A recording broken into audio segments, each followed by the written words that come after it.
what are the options to replicate a successful model? I'm going to draw some of these up. They are there, but let's just talk briefly about them.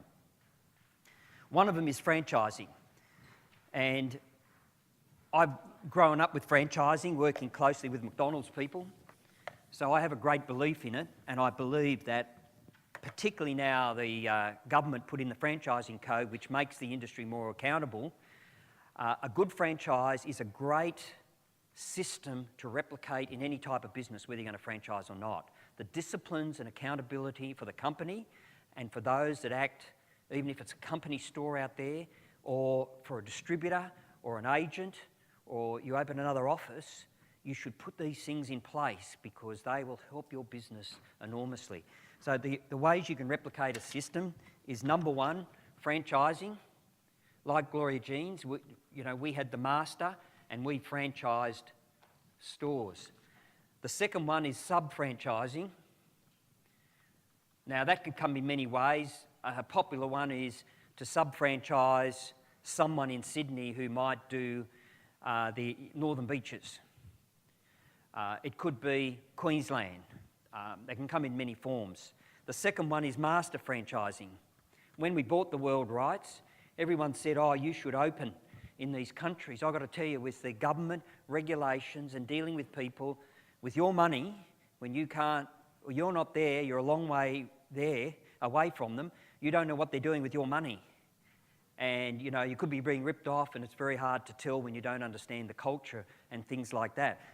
Master franchising, in our instance, they pay a fee up front for a 10-year term. We estimate with them how many stores they're going to open, and then they pay an ongoing royalty on sales and for every store opening based on that. But they're running the business, we train them, we operationally care for them, supervise them, etc., but we don't have our money tied up in that place. Then there's another option to replicate your business is distributor, where someone acts as a distributor for your business, and too many people have a loose agreement for someone to distribute their product, and they do not have the controls in place to protect their brand, to protect their product, out of dates, how they deal with customers, and the same things that apply in a franchise should apply in a distributorship. The other is someone to act as an agent. They can be very similar to a distributor. You could open your own office, for example, interstate,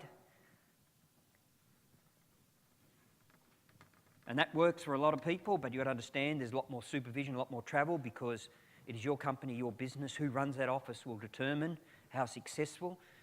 In the agency, we had offices interstate. I wasn't, in my growing up years, I weren't party to it, but sometimes we got rid of them and sold them off, and then we opened our own office again, and then we bought them back. I think we made other people rich as a company because we kept selling at a low price and buying back at a high price. The people running the agency, I wasn't never convinced they knew what they were doing, because they went through this fashion that, oh, we need to own our own offices, and then we don't need to, and so on. Or you can bring a partner in. And I always say, if you want a partner because you need money, don't. First find out, do they share the vision and have passion for the business, and how you're going to resolve disagreements. Someone said to me recently, it's okay, people I'm going into business with, we've never argued in all our lives. I said, it's just about to start. You have to decide, how are you going to resolve disagreements? I meet with my partner once a month, so if ever we don't have an agreement on something, we're able to sort that out, but we're able to talk about the things we haven't been able to share. Less now because I'm not there day to day, but when I was there, when you're on the run, you don't get to share the key things, so we're able to do that, so we're kept up to date with what's happening. Or you can license someone, or license a company for your brand, for the name, or whatever it is. So there are a number of which pretty well covers every type of category. And the system, the discipline for franchising, to me, is relevant for all those type of things.